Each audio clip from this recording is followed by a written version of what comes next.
অবগত না, অবতার। তো অবতার হচ্ছে ভগবান শ্রীকৃষ্ণ থেকে। হ্যাঁ, যখন মানে পৃথিবীতে যখন মানে অসুরদের আশিক মানুষের অত্যাচার যখন অত্যন্ত বেড়ে যায়, হ্যাঁ, বা সাধুদের উপর যখন অত্যাচার অবিচার হয় এবং যখন অসুর মানুষের যে পরিমাণ পরিমাণ কত বেড়ে যায়, তখন কি হয়? তখন ভগবান শ্রীকৃষ্ণ তিনি এই জগতে আবির্ভূত হন। ভগবান গীতায় কিন্তু তিনি বলছেন যে কি বল, যদা যদা হি গ্লানির্ভবতি ভারত, যখনই ধর্মের মানে অধঃপতন হয়, ধর্মের যখনই মানে অধঃপতন হয়, তখন সাধুদের রক্ষা করার জন্য ভগবান শ্রীকৃষ্ণ তিনি এই জগতে অবতীর্ণ হন। তো আমরা দেখি ভগবান শ্রীকৃষ্ণ অনেক সময় আসেন এবং তার বিভিন্ন অবতারগুলো এই জগতে আসেন, মানে অসুরদের বিনাশ করার জন্য। আমরা দেখি কংসকে বিনাশ করার জন্য ভগবান শ্রীকৃষ্ণ স্বয়ং তিনি এসেছেন। হ্যাঁ, ভগবান শ্রীকৃষ্ণ এসে তিনি কিন্তু কংসকে বধ করেছেন, তাই না? পরে ভগবান রামচন্দ্র, হ্যাঁ, বলছে রামচন্দ্র হচ্ছে ভগবান শ্রীকৃষ্ণের অবতার। তো আমরা থেকে রামচন্দ্র এসে কি করলেন? তিনি রাবণকে বধ করলেন। রাবণের যে অত্যাচারে মানুষ অতিষ্ঠ হয়ে, হ্যাঁ, যখন তারা একেবারে দিশাহারা, তো তখন ভগবান শ্রীকৃষ্ণর যে অবতার ভগবান রামচন্দ্র তখন এই জগতে অবতীর্ণ হয়ে তখন তিনি রাম রূপে এসে রাবণকে তিনি বধ করলেন। হ্যাঁ, তারপরে আমরা দেখি, তারপরে যেমন এই যে আমাদের গতকাল যে অনুষ্ঠানটি গেল, তাই না? এটা হচ্ছে ভগবান নরসিংহদেবের আবির্ভাব। হ্যাঁ, এভাবে আমরা দেখি যখন হিরণ্যকশিপুর মানে অত্যাচারে, হিরণ্যকশিপু তো অসুর, তাই না? আসরিক মানুষ, তার অত্যাচারে মানে এই ব্রহ্মাণ্ডের মানুষ তারা অতিষ্ঠ হয়ে তার যাচ্ছিল, মানে তার অত্যাচারে। হ্যাঁ, এমনকি দেবতারাও কিন্তু ভয় পাইত, তার এরকম অত্যাচার অবিচার। তো তখন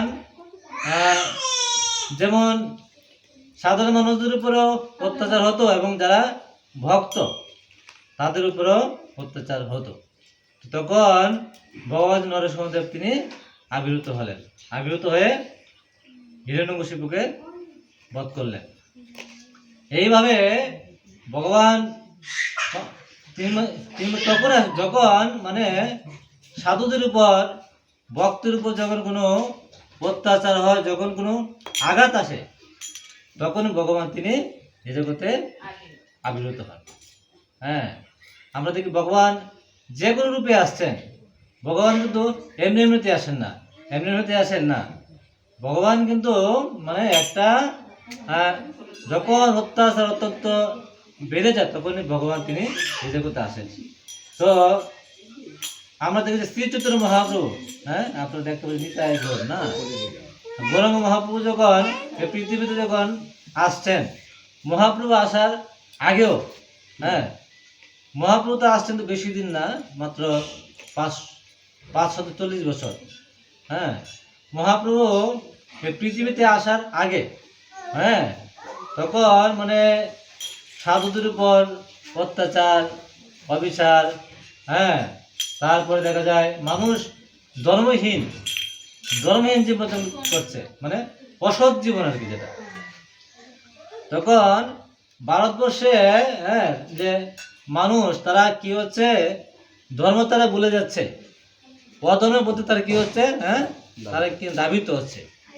এবং যারা বৈষ্ণব মানে তাদের উপরে বিভিন্ন অত্যাচার হতো, অবিচার হতো। হ্যাঁ, সাধারণ ব্রাহ্মণরা আছে, তার বৈষ্ণব বিদ্বেষী করতো, বৈষ্ণবদের তার দেখতে পারতো না, এবং তার বিভিন্ন ভাবে তার বৈষ্ণবদের উপর তারা আঘাত করত। এবং বৈষ্ণব সমাজটাকে তারা আঘাতে আঘাতে দিত না। এইভাবে যখন সাধুদের উপর যখন অত্যাচার অবিচার হচ্ছে, মানুষ তো ধর্মহীন হচ্ছে, তখন শ্রী চৈতন্য মহাপ্রভু তিনি কি করলেন? তখন তিনি এই জগতে আবির্ভূত হলেন। হয়ে কি করলেন? মহাপ্রভু আবির্ভূত হয়ে তিনি কি করলেন? মহাপ্রভু তিনি কিন্তু কাউকে মারেন নাই, তাই না? শ্রী চৈতন্য মহাপ্রভু তিনি কি করেছেন? তিনি হরিনাম দিয়ে সকলকে উদ্ধার করেছেন। তো শ্রী চৈতন্য মহাপ্রভু গৌর সুন্দর ভগবান, তিনি আবির্ভূত হয়ে সবাইকে এই হরিনাম তিনি বিতরণ করেছেন। হরে কৃষ্ণ কৃষ্ণ কৃষ্ণ হরে হরে, হরে রাম রাম রাম হরে হরে। বলছে এই যুগে হচ্ছে এই হরে কৃষ্ণ মহামন্ত্র সর্বশ্রেষ্ঠ। তো নামের গুণে কি হবে? এই জগতের মানুষ তারা উদ্ধার হবে। আমরা দেখি জগাই মাধায় তারা কিন্তু পশুর ছিল, তাই না? মদকে মানুষ হত্যা করত, তাই না? মানুষের গর্তে ধন সম্পদ লুণ্ঠন করে এনে তার মদ খেত। তো শ্রী চৈতন্য মহাপ্রভু তিনি কিন্তু জগাই মাতাকে মারেন নাই, মেরেছেন না। শ্রী চৈতন্য মহাপ্রভু কি করেছেন? তাদেরকে হরিনাম দিয়ে উদ্ধার করেছেন। কি বলে, পাপী তাপী যত ছিল হরিনামে উদ্ধার দিল। তার সাক্ষীকে জগাই আর মাধাই। তা জগাই মাধাইকে সবাই আমরা জানি, দেখি না, চিনি, তাই না? নাম শুনেছি, তাই না? জগাই মাধাই তারা ছিল মানে আসরিক মানুষ। রাস্তাতে মানুষ গেলে তার কাছে তার যত সম্পদ ছিল সব কিছু নিয়ে নিত, নিয়ে তার মুখ খেত, আনন্দ করত। এমনকি জগাই মাধাই মানে তার নিত্যানন্দ প্রভুকেও তারা আঘাত করেছে, তাই না? তো আমরা দেখি নিত্যানন্দ প্রভু যখন তাদেরকে যখন হরিনাম দিতে গেল, তখন কিন্তু পুরুষের কানা দিয়ে নিত্যানন্দ প্রভুকেও আঘাত করেছে। তখন আমাদের মহাপ্রভু তখন সেটি জানতে পারলেন যে নিতাইকে জগাই মাতাই মেরেছে। তখন মহাপ্রভু কিন্তু ইচ্ছা করে জগাই মাতাকে মারতে পারতেন, তাই না? কিন্তু মহাপ্রভু তিনি কিন্তু জগাই মাতাকে মারেন নাই। কারণ বলছে এই জগতে মানে এই যুগে ভগবান এসেছেন, কিন্তু কাউকে মারার জন্য আসেন নাই। অন্যান্য যুগে কিন্তু ভগবান মারার জন্য আসেন। যেমন রামচন্দ্র এসে যুদ্ধ করেছেন, তাই না? হাজার হাজার মানুষ হত্যা হয়েছে, হয় নাই? ভগবান শ্রীকৃষ্ণ যখন এই জগতে আসেন, তার কুরুক্ষেত্র রণাঙ্গনে কি হলো? মানে হাজার হাজার লক্ষ লক্ষ মানুষ এখানে হত্যা হলো। তারপরে ভগবান নরসিংহদেব যখন আসলেন, ওই সময় অনেক মানুষ কি হলো? তার আঘাতে হত্যা হলো। কিন্তু আমরা দেখি যে মহাপ্রভু যখন এই জগতে এসেছেন, তো মহাপ্রভু এসে মহাপ্রভু কিন্তু মারামারি করেন নাই। তাই মহাপ্রভুর হাতে কোনো অস্ত্র নাই। অস্ত্র আছে মহাপ্রভুর হাতে। আপনি দেখেন গৌর নিতাই, যে নিতাই গোষ্ঠী ভালো লাগছে না, নিতাই ভালো লাগছে নিতাই করে হাতে কোনো অস্ত্র নাই, আছে? তো নিতাই করে হাতে একটি অস্ত্র আছে। কি অস্ত্র জানেন আপনারা?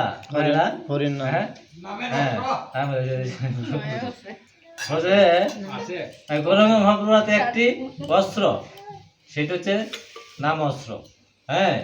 মহাপ্রভু কি করেছেন? এই নাম অস্ত্র দিয়ে আমাদের ভিতরে যে আসরিক যে গুণগুলি আছে, এইগুলোকে হত্যা করছে। এই জন্য শ্রীচিত্র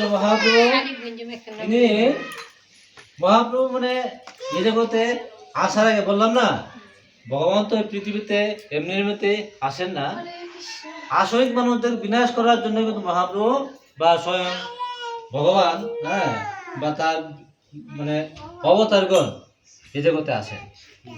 তাহলে মহাপ্রভুর আগে যে বিষয়টি বল, মহাপ্রভুর আসার আগে, হ্যাঁ, সাধারণ যে ব্রাহ্মণরা আছে, ঠিক আছে, ব্রাহ্মণরা, হ্যাঁ, তারা এই বৈষ্ণবের শিক্ষা, গীতা, ভাগবতের শিক্ষাগুলা, হ্যাঁ, তারা এগুলা তার বিরুদ্ধে ছিল, ঠিক আছে। তার সাধারণ মানুষ গীতা পড়তে দিত না, তার সাধারণ মানুষ ভাগবত পড়তে দিত না, হ্যাঁ, তাদেরকে তাদের তিলক করে, তারা তার গলায় মালা দেয়, হরিনাম করে, হ্যাঁ, সাধারণ ব্রাহ্মণরা তারা কি করতেন, এগুলা তারা তারা নিষেধ করতেন। এমনকি তারা কেউ যদি ভক্ত হইতো, হ্যাঁ, তাদের প্রতি তারা হিংসা করতেন। যদি বৈষ্ণব হতেন তাদেরকে তারা হিংসা করতেন, সাধারণ যারা যারা ব্রাহ্মণ আছে, হ্যাঁ। তো যখন এটার যখন পরিণাম অত্যন্ত বেড়ে গিয়েছে, তখনই কি করলেন, তখন মহাপ্রভু তিনি এই জগতে আবির্ভূত হলেন।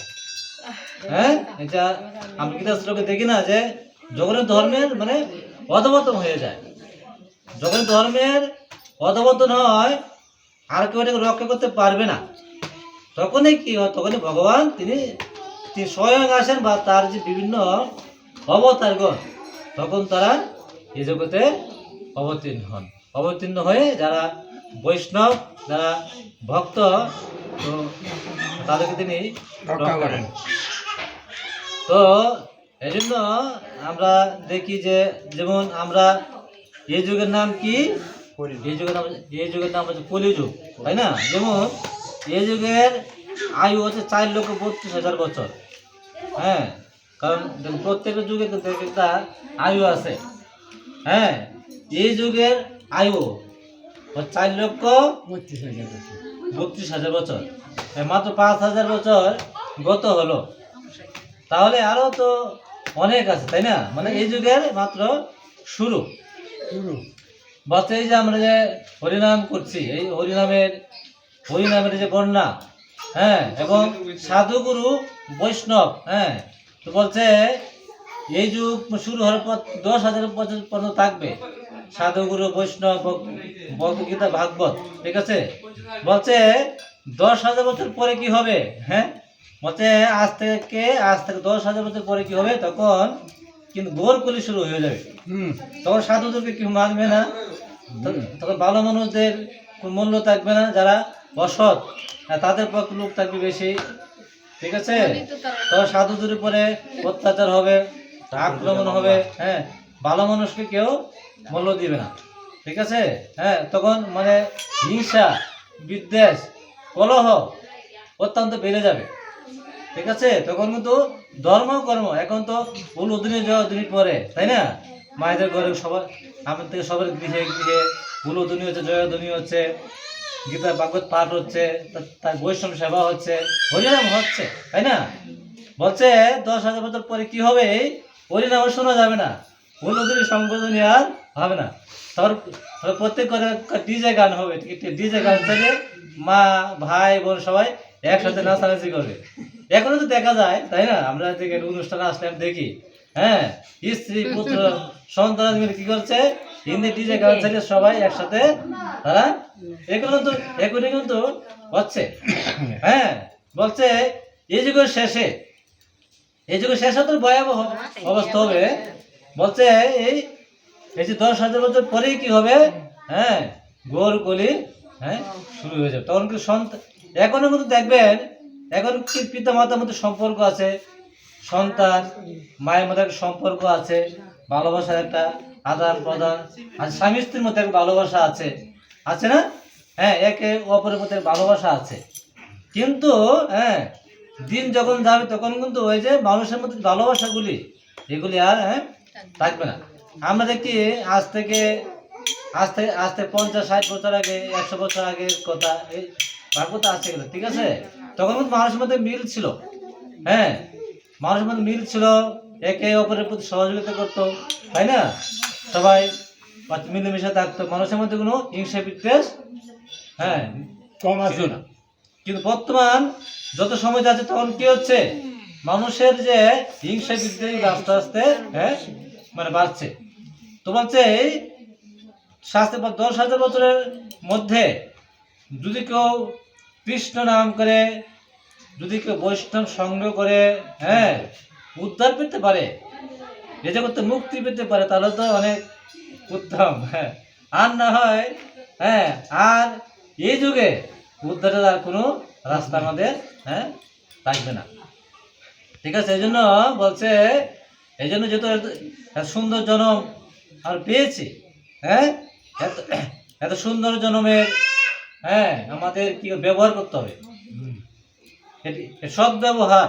ঠিক আছে, এই জন্য আমাদের হরিনাম করার যে সুযোগ আছে, এখন হচ্ছে সাধু সঙ্গ হচ্ছে, হরিনাম করার সুযোগ আছে, এই জন্য সাধু সঙ্গে আসবো, হরিনাম করব, হ্যাঁ তারপরে হ্যাঁ ভক্ত সঙ্গে যাব। তো এইভাবে যদি আমরা আমাদের যে জন্মটাকে যদি আমরা কাজে লাগাতে পারি, তাহলে কি হবে, এই জন্মে আমরা হয়তো উদ্ধার পেতে পারবো। আর এই জন্মে যদি উদ্ধার পেতে নাও পারি, আর তো 10,000 বছর আছে, তাই না? সময় তো আছে আমাদের, তাই না? আছে না? অনেক সময় আছে হাতে, কিন্তু এই জন্ম থেকে আপনি শুরু করে দেন। এখন থেকে শুরু না করলে কিন্তু বলছে এক জন্মের কৃষ্ণ ভক্তি ভগবান লাভ নামাতে করতে পারি আমরা, তাই না? এক জন্মে অনেকেই ভগবান লাভ করতে পারে, অনেকে 100 জন্মও হ্যাঁ পারে না। এই জন্য যে ভগবান লাভ করতে পারবো এরকম তো আমাদের কোনো নিশ্চয়তা নেই, আছে।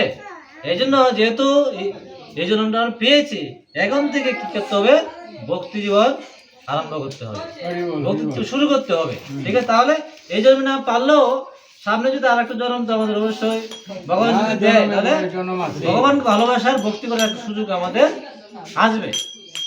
হ্যাঁ, আর যদি শুরুই না করি, তাহলে এর শেষ আমরা পাবো না, তাহলে এই যুগে আমাদের আর উদ্ধার হবে না। তাহলে হ্যাঁ আমরা এই মনুষ্য জাতি পেয়েও, মনুষ্য জন্ম পেয়েও আমরা কি করবো, আত্মঘাতী হইব। হয়তো 2 ধরনের আত্মহত্যা আছে। আমরা তো মানুষ আত্মহত্যা নিন্দা বন্ধ করি, তাই না? যে আত্মহত্যা করছে, আত্মহত্যা পাপ, কিন্তু আত্মহত্যা 2 প্রকারের। ঠিক আছে, হ্যাঁ বলছে এক ধরনের আত্মহত্যা হচ্ছে কিরকম, মানুষ সংসারের যাতনা, সংসার দুঃখ কষ্ট সহ্য না করতে পেরে, তাই না, অনেকে আত্মহত্যা করে। অনেকে স্বামী স্ত্রীর বিবাদের জন্য আত্মহত্যা করে। একজন আরেকজন ভালোবাসে, একজন আরেকজন না পাইলে আত্মহত্যা করে। ঠিক আছে, তোমাকে না পাইলে সুইসাইড করো, তাই না? অনেক রকম বিষয় নিয়ে তার কি করে, আত্মহত্যা করে, তাই না? হচ্ছে এটা হচ্ছে একটা আত্মহত্যা। আমরা জানি আত্মহত্যা হচ্ছে অনেকটা পাপ, তাই না? তো আত্মহত্যা করলে তার হ্যাঁ কোনো উদ্ধার হয় না, তার কোনো উদ্ধার প্রাপ্ত হয় না, মানে তার মনুষ্য জীবনটা কি হয়, তার মনুষ্য জীবনটা নষ্ট হয়ে যায়, তাই না? মানে তার এই জীবনে হ্যাঁ যেহেতু দেখুন ভগবান যে আমাদেরকে সুন্দর এক দেহ দিয়েছে, এই দেহটি মূলত কার, হ্যাঁ এই দেহটি হচ্ছে কার, হ্যাঁ ভগবানের। তাহলে এই দেহটি ভগবানের দেহ, যদি আমি যদি শেষ করি তাহলে কি হবে, এই জন্য আমার অনেক অপরাধ হয়। তাহলে এটি হচ্ছে নিজের জীবনকে নিজে শেষ করে দেওয়া, এটি হচ্ছে এক ধরনের আত্মহত্যা। হ্যাঁ, তখন তার এই জীবনটির কোনো মূল্য থাকে না। আর এক ধরনের আত্মহত্যা কি, আর এক ধরনের আত্মহত্যা হচ্ছে যেমন বলছেন, মনুষ্য জন্ম পাইয়া রাধা কৃষ্ণ না বুঝিয়া জানিয়া শুনিয়া বিষাইনু। মানুষ বৃষ্টি মারা যায়, আমরা কি বলি, সে আত্মহত্যা করেছে, তাই না? তাই বৃষ্টি মারা গেলে আত্মহত্যা যে কিছু করায় দৌড়ে দিয়ে মারা, আমরা বলি যে আত্মহত্যা করেছে। তাহলে হ্যাঁ সে তো একবার মারা গিয়েছে, কত কি 10,000 বছর পরে আবার মানুষের দেহটি সে পাবে, 26,000 বছর পরে আবার মানুষের দেহটি সে পাবে, ভগবান তাকে সুযোগ দিবে। ঠিক আছে, হ্যাঁ আসলে মানুষ তো ভুলের জন্য শাস্তি পায়, তাই না? যদি আমি ভুল করি, অপরাধ করে শাস্তি আমাদের হবে, কিন্তু শাস্তি বুক শেষ হলে ভগবান আরেকটা সুযোগ আমাদেরকে দিবে। তাহলে আমরা কিন্তু আমরা কিন্তু রাধা কৃষ্ণের ভজন না করে, রাধা গোবিন্দের ভজন না করে, হ্যাঁ, আমরা মনুষ্য জীবনটাকে আমরা কি করছি, হ্যাঁ, আমরা হেলায় হেলায় আমরা কাটিয়ে দিচ্ছি। হরে কৃষ্ণ। দেখুন 20 কিলো মানুষ মারা যায়, তার উত্তরের রাস্তা থাকে না। তারা আমরা কিন্তু রাধা গোবিন্দের ভজন না করে, আমরা রাধা কৃষ্ণের আরাধনা না করে আমরা কি করছি, এক ধরনের বিষ কিন্তু আমরা খাচ্ছি। এই বিষের জ্বালা আমরা চটপট করছি। সংসারের যাতনা, দুঃখ, অশান্তি, মনের যন্ত্রণা, তাই না, রোগ সুখ নিয়ে আমরা একটা, হ্যাঁ, দুঃখ কষ্টের মধ্যে আছি।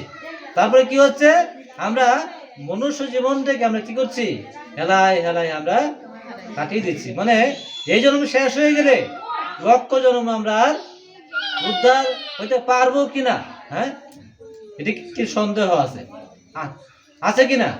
হ্যাঁ, তো মানুষ যদি আত্মহত্যা করে মারা যায়, তার উদ্ধারের পথ আছে। হ্যাঁ, 100 বছর পরে হোক, 26,000 বছর পরে হোক, সে কিন্তু উদ্ধার হবে। কিন্তু আমরা যে জানিয়ে শুনে বিষ খাচ্ছি, হ্যাঁ, মানে বলছে রাধা কৃষ্ণ না বুঝিয়া জানিয়ে শুনে বিষ খাচ্ছি আমরা। হ্যাঁ, যেমন ভগবান এত সুন্দর হাত দিয়েছেন, পা দিয়েছেন, তাই না, ভগবান আমাদের গীতা ভাগবত দিয়েছেন। এগুলো যদি আমরা না পড়ি, না শুনি, ভগবানের আরাধনা না করি, হরিনাম না করি, ভক্ত সঙ্গ যদি না আসি, তাহলে কি হবে, এটি জানিয়া শুনিয়া বিষ খাওয়ার মতোই। এটা হচ্ছে এক ধরনের আত্মঘাতী। আত্মঘাতী কি মানে কি? আত্মঘাতী মানে হচ্ছে আত্মহত্যা, মানে আমার জীবনটাকে শেষ করে দিচ্ছি, তাই না। আত্মহত্যা বলতে আমি বুঝি কি, তার যে নিজের জীবনটাকে, হ্যাঁ, কি শেষ করে দেওয়া, এটা তো। তাহলে আমরা যে রাধা গোবিন্দের ভজন করছি না, হেলা হেলা কি করছি, আমাদের জীবনটাকে, শুধু না মনুষ্য জীবনকে আমরা কি করছি, হ্যাঁ, শেষ করে দিচ্ছি। হ্যাঁ, জীবনটা কোন কাজে আমাদের লাগলো না, তাহলে এটাও আত্মহত্যার মতোই, আত্মঘাতী, তাই না। এই জন্য ভগবান এত সুন্দর দেহ দিয়েছেন, দেহটিকে, হ্যাঁ, হেলায় হেলায় না কাটিয়ে আমাদের কি করতে হবে, হরি ভজন করতে হবে, হ্যাঁ, সাধুর সঙ্গে আসতে হবে। ভোরবেলায় ঘুম থেকে উঠে ভগবান